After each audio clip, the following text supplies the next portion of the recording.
Welcome to Kenton's videos. Enjoy the video. You begin by confirming the unit supports Qi wireless output and has some reserve power. This avoids failed charge cycles.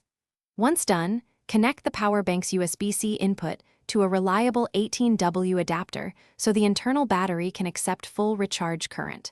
Make sure you remove thick or metal phone cases, since they block the coil.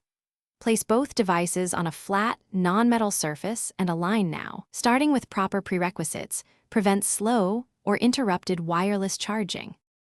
Now align the phone's charging coil with the power bank's coil. Precise centering matters because even small offsets reduce efficiency.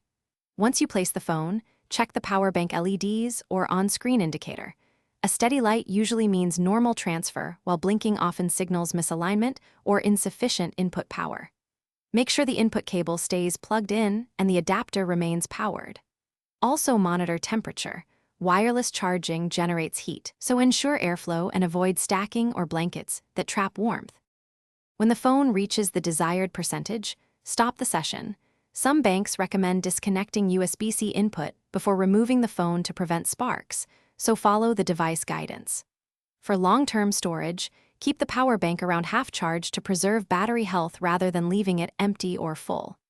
If charging doesn't start, try recentering, swap to a known good 18W adapter and cable, and remove any metal or credit cards from between devices. These are the most common fixes.